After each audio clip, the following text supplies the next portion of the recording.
गोरलै इउटुब चेनेलाव नोंथांमोन गासैखौ बरायफिननाय जाबाय आरो जों दिनै बे इंलिश ग्रामारनि दिनैनि पार्टआव जों सावरायगोन दि आर्टिकेलनि बाहायनाय आरो जों सिगांनि पार्टफोराव जों सावरायदोंमोन ए आरो एन नि आर्टिकेलनि बाहायनायखौ जों गुवारै सावरायबाय आरो बे भिडिअनि गेजेरजों नोंथांमोना नुनो मोनगोन अनलि दि आर्टिकेलखौ जों मा समाव एबा बबे सोदोबनि सिगाङाव जों दि आर्टिकेलखौ बाहायनाय जायो स' गोबाव खालामालासे जोङो भिडिअखौ स्टार्ट खालामसै आरो आसा खालाम नोंथांमोना भिडिअखौ जोबजासिम नायगोन बेनिफ्राय दा जोङो गिबियावनो नाम्बार 1 खौ नोंथांमोना लिरनो हायो बेवहाय नाम्बार 1 आव जाबाय जायखिजाया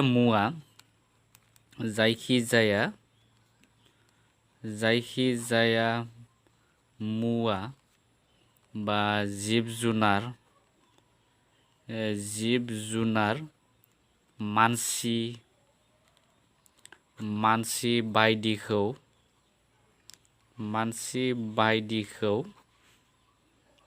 थि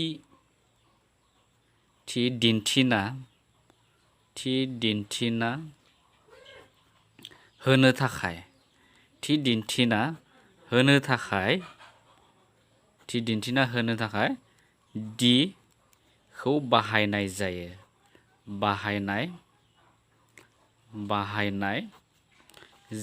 दा बे जाबाय फार्स्ट इउजेस नैबे जायखिजाया मुवा जिब जुनार मानसि बायदिखौ थि दिन्थिना होनो थाखाय दि आर्टिकेलखौ बाहायनाय जायो दा नैबे जाबाय थिखौ फोरमायदि थि माने थांखिनानै दिन्थिनाय बबेबा मोनसे मुवा एबा बेसादफोरखौ बा जिब जुनार मुवा बेसादखौ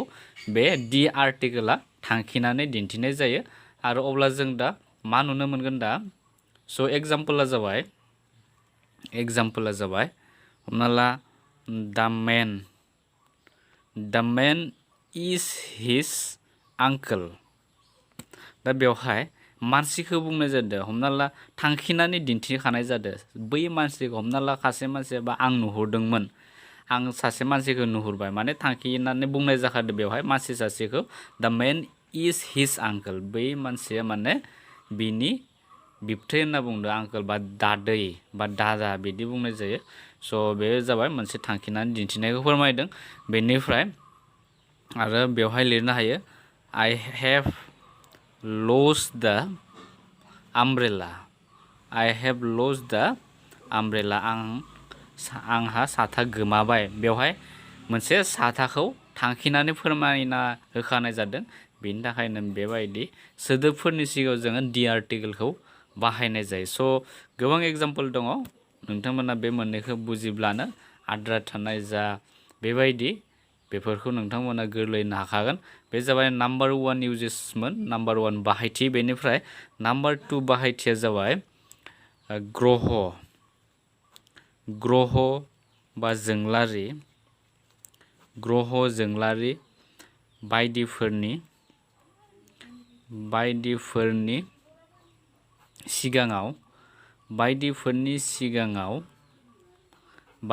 सिगाङाव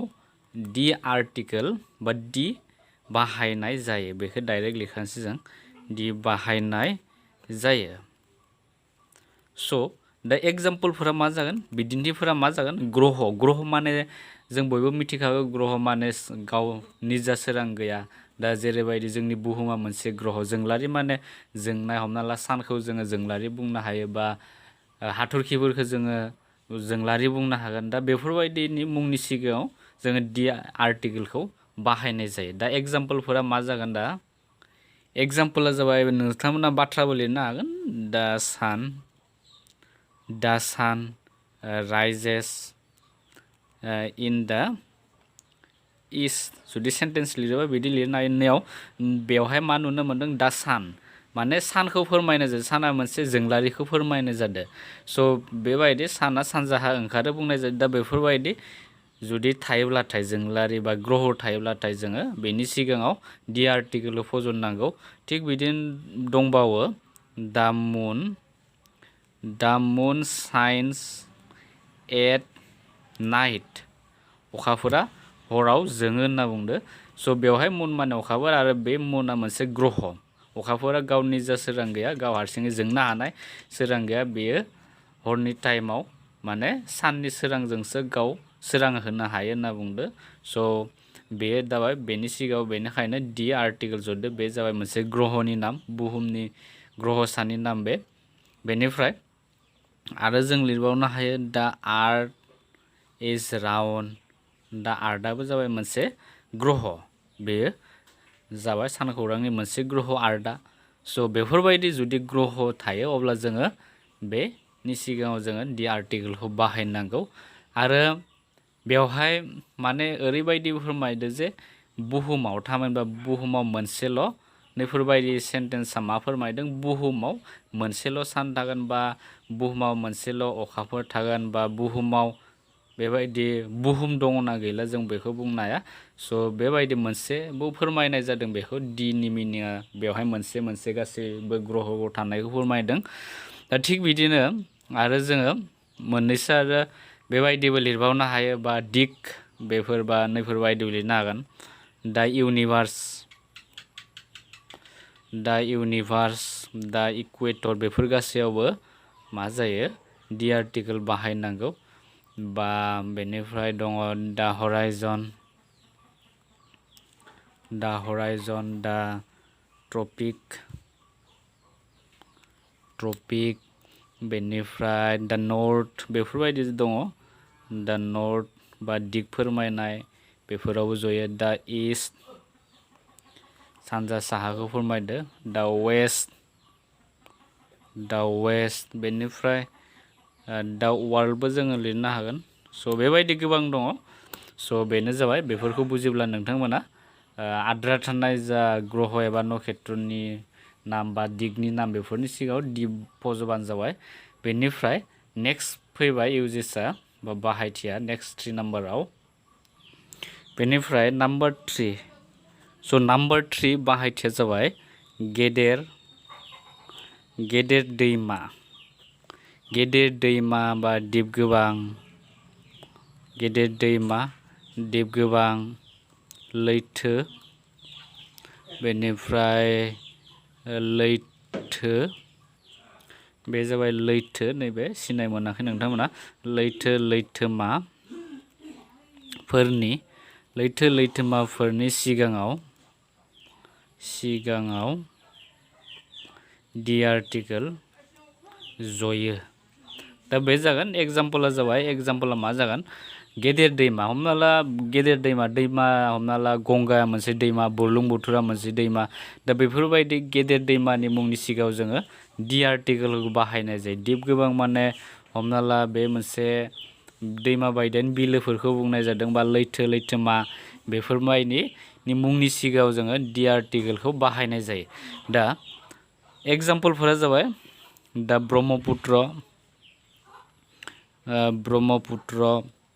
ब्रह्मपुत्र जाबाय मोनसे दैमानि मुं स' बेनि सिगाङाव बेबायदि दि आर्टिकेलखौ बाहायनाय जायो आरो दङ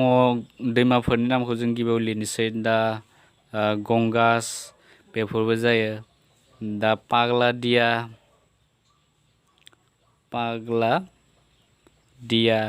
स' बेबायदि गोबां दङ बे जाबाय दैमानि नाम बेफोरो गासैबो दैमानि नाम दा पाग्लादिया दा नर्मदा दा कालां बेफोर गासैबो दैमानि मुङाव गोग्लैयो बेनिफ्राय जों मोननैसो आरो लैथोमाफोरनि मुं जों बुंनो हायो जेरैबायदि दा इन्डियान असिन स' नैबे जाबाय भारत लैथोमाखौ फोरमायदों स' बेबायदि लैथोमाफोरनि मुंनि सिगाङाव जों दि आर्टिकेलखौ बाहायनो नांगौ बेनिफ्राय जों लिरनो हायो दा आटलान्टिक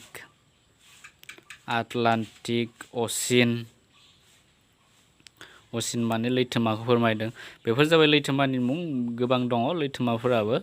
स' मुलुगाव गासै जोंनि बुहुमाव गासै 5 लैथोमा दङ नोंथांमोना मोनथिखागौ बेफोर लैथोमाफोरनि मुंखौ दा आं एग्जाम्पलनि थाखाय बे मोननै लैथोमानि मुंखौ होबाय बेनिफ्राय लैथोसानि मुंफोरा जाबाय दा बे अफ बेंगल बंग लैथोसाखौ फोरमायदों बेनिफ्राय आरो दङ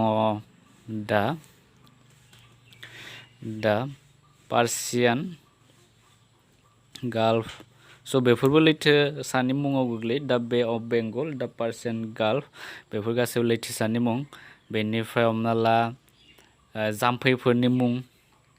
बेफोरबो दा इंलिश चेनेल दा इंलिशनि बे डाबल एन चेनेल्स बेनिफ्राय दङ दा पाल्क बे जागोन स्ट्रेट्स बेफोर जाम्फैनि नाम स' एटसेट्रा होबाय आरो दिप गोबांनि मोननैसो एग्जाम्पल होनि बे जाबाय दा वेस्ट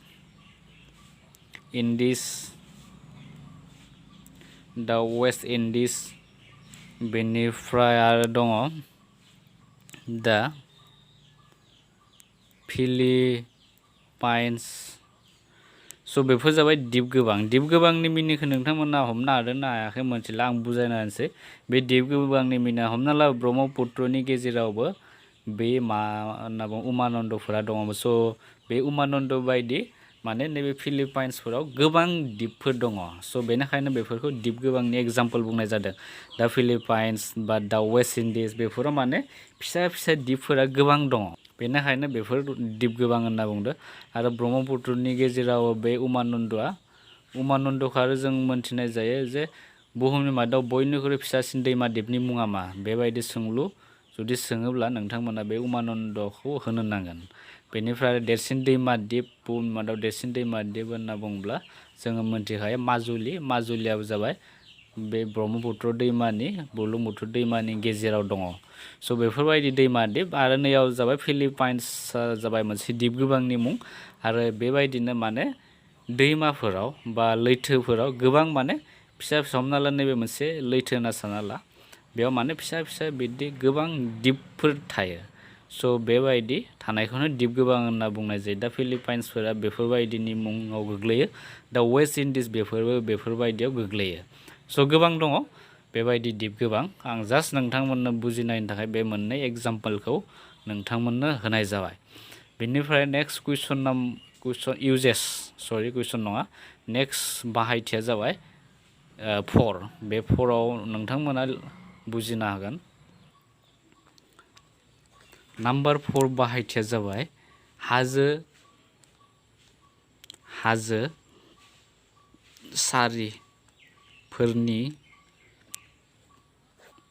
सारिफोरनि सिगाङाव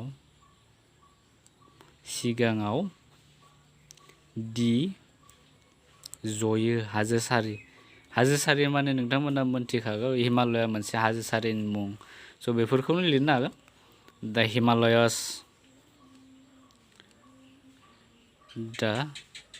हिमालय हाजोमाखौ होनना बुंदों स' बेफोरबायदिनि मुंनि सिगाङाव जोङो बे दि आर्टिकेल बाहायनाय जायो दा नीलगिरिस बेफोरबो हाजो सारिनि मुं दा आल्प्स स' बेफोर गासैबो स' आं बायदि होबाय एटसेट्रा होबाय बेनिफ्राय आरो नोंथांमोना मोनथिखागौ जे नैबे हिमालयाव माया दङ माउन्ट एभारेस्ट माने हाजो थिखिनिनि मुङा जाबाय माउन्ट एभारेस्ट बेयो दङ आरो बे माउन्ट एभारेस्टनि सिगाङाव जोङो मोनबो आर्टिकेल बाहायनो नाङा बा दि माउन्ट एभारेस्ट बिदि जोङो लिरनो हाया मानो होनोब्ला बे हाजो सारि माने गोलाव मोनसे हाजो सारि जानो नांगोन माने नैबायदि दखरसे हाजोल'बा जानाय नङा जों बेवहाय आर्टिकेल फज'नो हानाय नङा बे हाजोआ माने गोलाव जानांगोन दा हिमालयस होनना बुंबा बे मोनसे गोबां हाजो सारि दङ नीलगिरि बुंबाबो गोबां हाजो सारि दङ स' बेफोरबायदिब्लासो जों बे दि आर्टिकेलखौ जोङो बाहायनो हायो ओरैनो हमना ला दखरसे बा हाजो थिखिनिल' दङ बेफोरबायदियाव जोङो दि आर्टिकेलखौ बाहायनो नाङा बेनिफ्राय दा बे 4 नाम्बारा थांबाय बेनिफ्राय दानिया 5 नाम्बाराव जागोन मुंदांखा सल' बा खन्थाइमा एबा सल'थाइमा बेखौ बुंनाय जों बा गेदेर बिजाब धोरोम बिजाब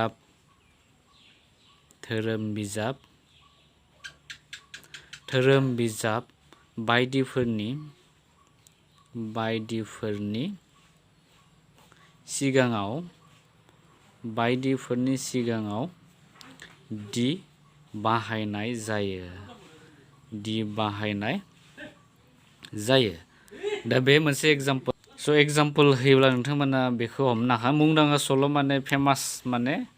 बयजोंबो मोनथिजानाय सल' बा खन्थाइमा बा गेदेर बिजाब धोरोम बिजाबफोरनि मुंनि सिगाङाव जोङो दि आर्टिकेलखौ बाहायनांगौ जेरैबायदि जोङो दा गिताखौ जोङो बयबो मिथियो गिताया जाबाय मोनसे धोरोम बिजाबनि मुं थामहिनबा बे हिन्दु धर्मफोरनि मोनसे बे बिजाब बेखौ फोरमायदों बेनिफ्राय आरो रामायण स' रामायणआ मोनसे सल'मा होनना बुंनो हायो जों स' बेफोरबायदि माने मुंदांखा बिजाबफोराव जोङो दि आर्टिकेलखौ बाहायनाय जायो थिग बिदिनो दङ दा महाभारत स' बे महाभारतआ मोनसे सल'न्थाइमा बेखौ फोरमायदों बेनिफ्राय आरो बिदिनो दोङो बिराद ख्रिस्टानफोरनि धोरोम बिजाबनि मुङा जाबाय बाइबेल मुसलमानफोरना जाबाय दा कुरान होनना बुंनो हायो जों स' बेफोर गासैबो धोरोम बिजाबनि मुं स' बेनिफ्राय नेक्स्ट मा जागोन बेफोर गासैबो धोरोम बिजाबनि मुं दा बाइबेल दा कुरान आं बेवहाय लिरबाय थालिया बायदि होनना लिरसै बा बायदि माने एटसेट्रा नोंथांमोना सर्टकाटआव एटसेट्राबो लिरनो हागोन स' बे जाबाय 5 नाम्बार बाहायथिमोन बेनिफ्राय 6 नाम्बार बाहायथिया जाबाय रादाब बिलाइ बेनिफ्राय सानमा लाइसि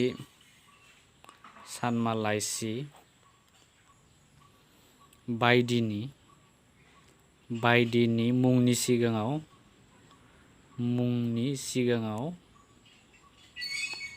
सिगाङाव दि आर्टिकेल जयो आर्टिकेलखौ आं लिरबाय थायासै दा एग्जाम्पलफोरा जागोन बेनि एग्जाम्पलफोरा मा जागोन रादाब बिलाइ माने जिथु जों बयबो मिथिखागौ निउस पेपारखौ बुंनाय जादों मेगाजिनफोरखौ बुंनाय जादों एग्जाम्पलफोरा जाबाय दा सेन्टिनेलआ जाबाय मोनसे इंराजि निउस पेपार आरो बे जोंनि आसामावनो सोलियो दा सेन्टिनेलआ स' बे जाबाय डेइलि मोनसे निउस पेपार स' नोंथांमोना जुदि निउस पेपार फरायोब्ला बेखौ मोनथिखागोन जायफोर निउस पेपारखौ फरायो दा सेन्टिनेल बेखौ मोनथिखागौ जों बयबो बेनिफ्राय दा आसाम ट्रिबुन बेबो मोनसे असमनिनो मोनसे निउस पेपार स' नोंथांमोना निउस पेपारखौ फरायनो नांगौ आरो निउस पेपार फरायनाया जाबाय मोनसे मोजां हुदा बेखौ फरायोब्ला जों गोबां बाथ्रा बा मोनथिनो हायो बेनिफ्राय दङ दा बड'लेण्ड रादाब स' दा बड'लेण्ड रादाब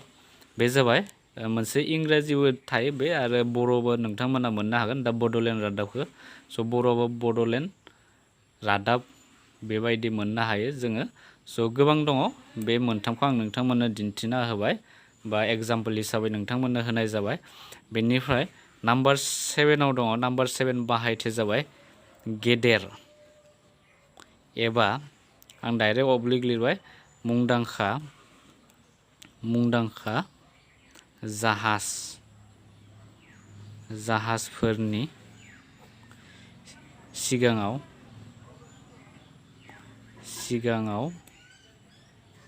दि जयो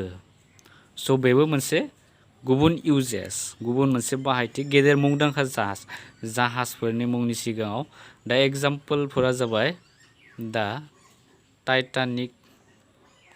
टाइटानिकआ जाबाय मोनसे जाहाजनि मुं बेनि सिगाङाव जोङो दि आर्टिकेलखौ बाहायनाय जायो बेनिफ्राय दङ दा कुइन इलिजाबेथ स' बेबो जाबाय मोनसे जाहाजनि मुं दा कुइन इलिजाबेथ बेनिफ्राय दङ दा गदापानि स' बेफोर गासैबो जाहाजनि मुं गिदिर जाहाजनि मुं फेमास जाहाजनि मुं मुंदांखा जाहाजनि मुं बेफोरबायदि मुंनि सिगाङाव नोंथांमोना दि आर्टिकेलखौ बाहायब्लानो जाबाय बेनिफ्राय आरो दङ बेनिफ्राय 8 नाम्बार बाहायथिया जाबाय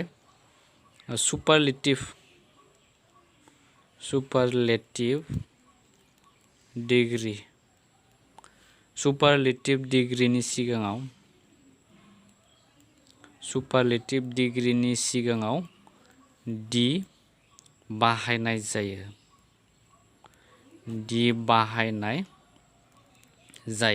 दा सुपारलेटिभ डिग्री बुङोब्ला नोंथांमोना मा बुजिगोन बेखौ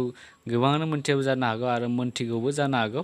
आरो सुपारलेटिभ डिग्री माने डिग्रीया जाबाय मोनथाम दङ पजिटिभ डिग्री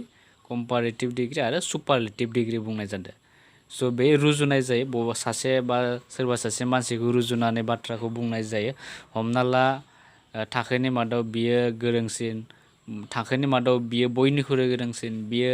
बेबायदि रुजुनायाव जोङो बे डिग्रीखौ इउज खालामनाय जायो दा सुपारलेटिभ डिग्रीबाथाय जोङो जेब्ला सुपारलेटिभ डिग्री जागोन अब्ला जोङो दि आर्टिकोलखौ बाहायनाय जायो दा एग्जाम्पला मा जागोन दा नैबायदि शी इज दा बेस्ट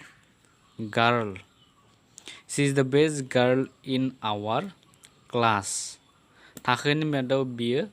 जोंनि थाखोनि मादाव बियो बयनिख्रुइ मोजांसिन होनना बुंनाय जादों स' बेवहाय नैबे बेस्टआ जाबाय सुपारलेटिभ डिग्रीखौ फोरमायदों आरो बेबायदि जुदि थायोब्लाथाय जोङो बेनि सिगाङाव बे डिखौ दि आर्टिकोलखौ जों इउज खालामनांगौ स' बिदिनो आरो मोनसे एग्जाम्पल लाबावनोसै बे जाबाय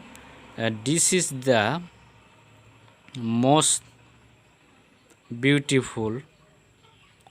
most beautiful park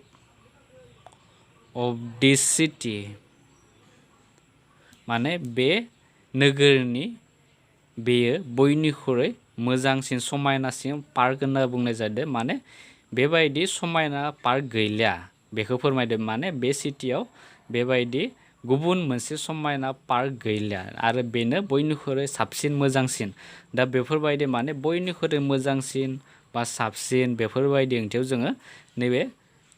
जोङो दि आर्टिकोलखौ बाहायनो नांगौ दा मस्ट बिउटिफुल जागोन आरो बे जाबाय सुपारलेटिभ डिग्रीयाव मस्ट बिउटिफुल जायो आरो जुदि कम्पारेटिभआव जागोन बे जागोन मोर बिउटिफुल आरो ओरैनो सरासनस्रायै बिउटिफुल जोङो बुंनो हायो बिउटिफुला जाबाय हमना ला बेयाव पजिटिभ थागोन पजिटिभ बेयाव कम्पारेटिभ थागोन कम्पारेटिभ आरो सुपारलेटिभ बेबायदि मोनथाम डिग्री थायो स' आरो जुदि नैयाव बिउटिफुल थायोबा बेयाव बिउटिफुल थाबाय नैयाव मोर बिउटिफुल जागोन मोर बिउटिफुल स' बेबायदि जागोन आरो नैयाव मस्ट जागोन बेबायदि गोबां दङ नोंथांमोना जुदि ग्रामार बिजाब दङ अब्ला नोंथांमोना बे डिग्रीनि सोमोन्दै नायब्लानो जाबाय डिग्रीयाबो माब्लाबा फैनो नागिरो एग्जामफोराव बेनिफ्राय आरो बिदिनो दङ नैबे बेस्टआ जाबाय नैयाव बे बेस्टनिबो दङ गुड बा बेस्ट बेयाव जागोन बेटार बेफोरबायदि जायो बा बेस्ट स' जों बेबायदि लिरनो हायो बेनिफ्राय नेक्स्टआ जाबाय 9 नाम्बाराव नोंथांमोना लिरनो हागोन बे जाबाय गेदेर अट्टालिका माने न'फोरखौ बुंनाय जादों बा बिल्डिं न' बेफोरबायदि गेदेर अट्टालिका जारिमिनारि न' बेनिफ्राय खरं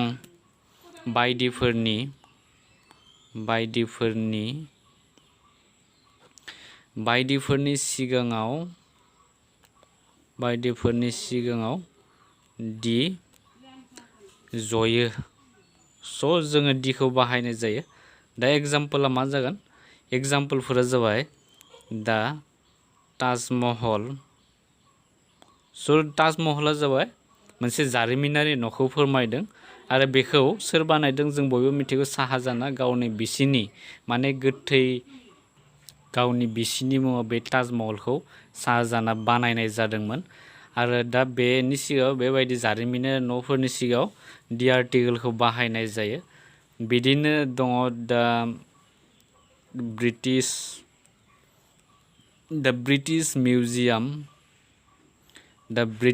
मिउजियाम दा महाराजा पेलेस दा एटसेट्रा होनोसै स' बेफोर जाबाय गोदोनि माने जारिमिनारि न' ब्रिटिश मिउजियाम मोनसे बे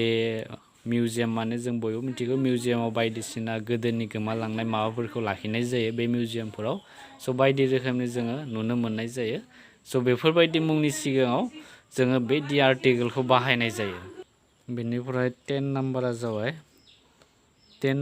जाबाय अक्ट' एबा मुंदांखा खालार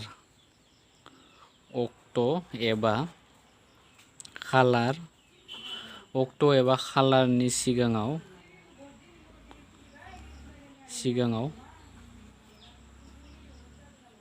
दि जयो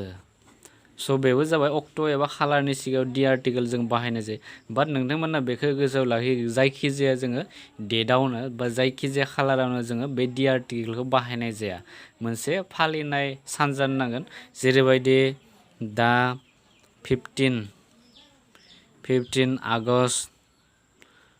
आगष्टखौ जों बयबो मिथियो दा नोंथांमोना 14 आगष्ट होनना बुंब्लाथ' बुजिनाय नङा बा 16 आगष्टखौ जोङो जेबो फालिया आरो बे 15 आगष्टखौ जोङो उदांस्रि सान हिसाबै फालिनाय जायो स' बेफोरबायदि माने फालिनाय सान माबा मोनसे जोङो फालिनाय सान जानो नांगोन स' बेफोरबायदिब्लासो जों दि आर्टिकेलखौ बाहायनाय जायो दा बेबायदि जोङो दि 15 आगष्ट लिरनो हागोन बेनिफ्राय आरो दा 16 नभेम्बरखौ जोङो बर' थुनलाइनि सान हिसाबै फालिनाय जायो बेनिफ्राय दङ दा 26 जानुवारि जोङो सुबुं खुंथाइ सान हिसाबै फालिनाय जायो गोबां दङ नोंथांमोना बेखौ नायना लाब्लानो जाबाय स' बेबायदि जोङो दि आर्टिकेलखौ अक्ट' एबा खालारनि सिगाङाव बाहायनाय जायो बेनिफ्राय नेक्स्ट 11 जाबाय जारिमिनारि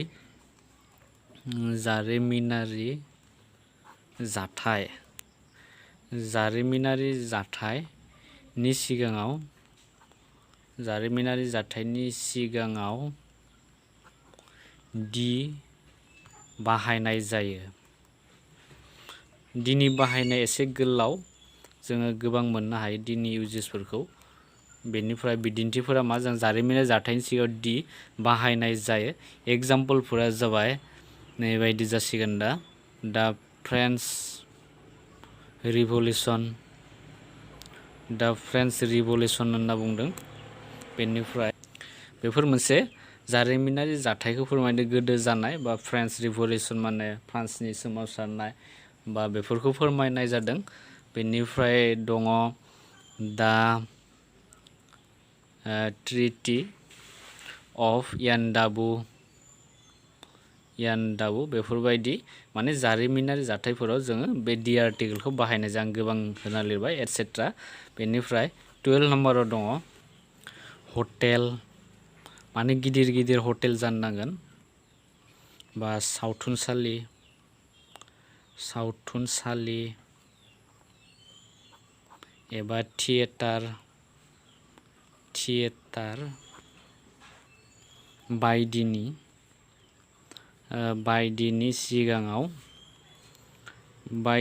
सिगाङाव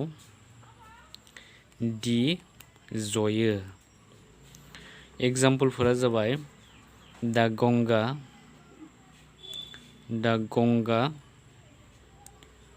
टकिज स' बेफोरबायदि दा अनुराधा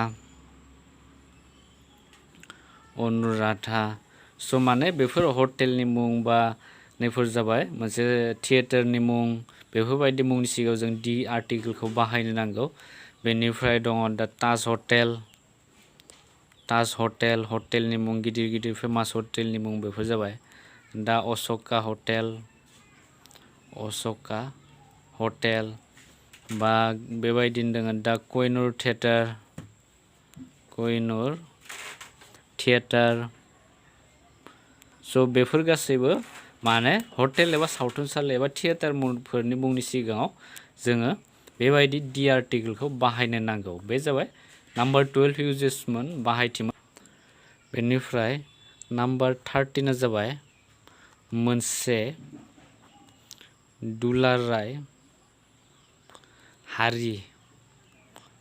एबा जाथिखौ बुंनाय जादों हारि एबा जाथि फोरमायनो दि बाहायनाय जायो दि बाहायनाय जायो जेरै दा एग्जाम्पलफोरा मा जागोन दा दुलाराय हारि दा बर'आ मोनसे हारि दा इंराज बा चाइनाया जाबाय मोनसे हारिनि मुं दा बेफोरबायदि राभाया जाबाय मोनसे हारिनि मुं बेफोरबायदि माने हारि एबा जाथिनि मुंनि सिगाङाव जों बे दि आर्टिकेलखौ बाहायनांगौ दा एग्जाम्पलफोरा जाबाय दा फ्रेन्स बेबायदि दा रासियान दा इन्डियान बेफोरखौ बुंनाय जादों दा इन्डियान्स माने भारताव थानाय मानसिफोरखौ इन्डियान बुंनाय जायो रासियाव थानाय मानसिफोरखौ रासियान्स बुंनाय जागोन फ्रान्सआव थानायफोरखौ फ्रेन्स स' बेफोरबायदि माने दुलाराय हारि एबा जाथिखौ फोरमायनाय जायो मोनसे हमना ला फ्रान्सआव थानाय दि फ्रान्स होनना बुंबानो माने फ्रान्स हादोराव जा सुबुं दङ बे गासैखौ फोरमायनाय जागोन दा इन्डियायावबो जों भारतारि बुंनाय जादों माने भारताव थानाय गासै जाथि एबा हारिफोरखौनो बुंनाय जादों बेबायदि जुदि फोरमायो अब्ला जोङो दि आर्टिकेलखौ बाहायनांगौ दा बिदिनो दङ दा बड'सआ मोनसे हारिनि मुं दा एसामिस स' एटसेट्रा आं लिरबाय गोबां दङ स' बे जाबाय नाम्बार 13 इउजेसमोन बेनिफ्राय आरो नोंथांमोना बेखौ नोजोर लाखिबानो जाबाय नैबे बड'सनि सिगाङाव जुदि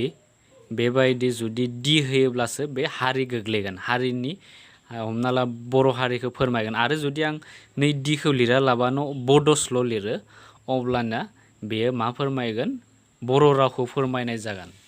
स' आरो नैयाव जुदि दिखौ खोमोरनो हायो एसामिसल' बुंनाय जायो अब्लाना एसामिस रावखौ फोरमायनाय जागोन जुदि नोंथांमोना जुदि हारि बा एसामिस हारिखौ फोरमायनो लुबैदों अब्ला नोंथांमोना बे एसामिसनि सिगाङाव दिखौ फज'बानो जाबाय बर' हारि लिरनो लुबैदोंबा नोंथांमोना दि लिरबानो जाबाय आरो जुदि जोङो नैबे नोंथांमोना बेखौ गोसोआव लाखिबानो जा आं बेवहाय डाइरेक्ट लिरना होनोसै जुदि आरो नै बड'नि उनाव जुदि लास्टआव हमना ला नैबायदि दा इंलिस बेवहाय इंलिस हारिखौ फोरमायनाय जादों आरो जुदि बेनि उनाव जुदि लेंगुवेज होनाय जायो अब्लाना माने बे इंराजि रावखौ फोरमायनाय जादों दा इंलिश लेंगुवेज आरो जुदि नैयाव जुदि बेबायदि आर्टिकेल जुदि होआब्ला बे जाहैनाय नङा बे रं जाहैगोन इंलिश लेंगुवेज जुदि नैबे इंलिशनि उनाव लेंगुवेज थायो अब्लाना जों बेनि सायाव दि लिरथारनांगोन आरो जुदि नैबे दियाबो गैया आरो लेंगुवेजआबो गैया इंलिशल' दङ अब्लाबो जों मोनथिनांगोन जे बे इंराजि रावखौ फोरमायदों दा थिग बिदिनो दा बड' जों हारिखौ फोरमायनाय जादों बेवहाय आरो जुदि बेनि सिगाङाव लेंगुवेजखौ जोङो एड खालामना होयो अब्लाना मा जागोन बे जाबाय बर' रावखौ फोरमायदों आरो जुदि नै मोननैखौ जुदि खोमोरनो हायो बड'ल' लिरो अब्लाना बे मोनसे रावखौ फोरमायनाय जायो स' एटसेट्रा गोबां दङ स' बे 13 सिमहालागै नोंथांमोननो फोरोंनाय जाबाय बे दि आर्टिकेलनि बाहायथिफोरखौ आरो स' नोंथांमोननो दिनै बे 13 सिमहालागै फोरोंनाय जाबाय दिनि बाहायनायखौ जों माबोरै बबे सोदोबफोरनि सायाव इउज खालामनो हायो बेनिफ्राय दिनिनो दि आर्टिकेलनिनो मोननैसो बाहायथि दंबावोमोन आरो जोङो खायफा सोदोबफोर दङ जायाव जों आर्टिकेलखौ बाहायनो हाया एबा बेफोरजों मोननैसो आरो सोमोन्दो गोनां बे दि आर्टिकेलनिनो किसुमान खायफा वार्डफोराव जों दि आर्टिकेल बाहायनांगौ आरो बेनि उनाव जुदि नैफोरबायदि लास्टाव माने जोबथारनो बेबायदि एड खालामोबा माने दि आर्टिकेलखौ बाहायनाय जायो बेफोरबायदि मोननैसो रुल्स दङ बेखौ जों उननि पार्टआव डिसकास खालामगोन स' नोंथांमोना जुदि भिडिअखौ नायनानै मोजां मोनदोंब्ला लाइक खालाम आरो चेनेलाव गोदानब्ला चेनेलखौ साबस्क्राइब खालाम आरो भिडिअखौ नायनायनि उनाव जुदि सोरबा थाखो जियाव फरायबाय थानाय स्टुडेन्टफोर दङब्ला बिथांमोननो शेयार खालामनो हायो जाहाथे बयबो भिडिअखौ नायनानै न'आवनो गोरलै सोलोंनो हायो स' उननि भिडिअ नोंथांमोनखौ लोगो मोनफिनगोन गोजोन्थों।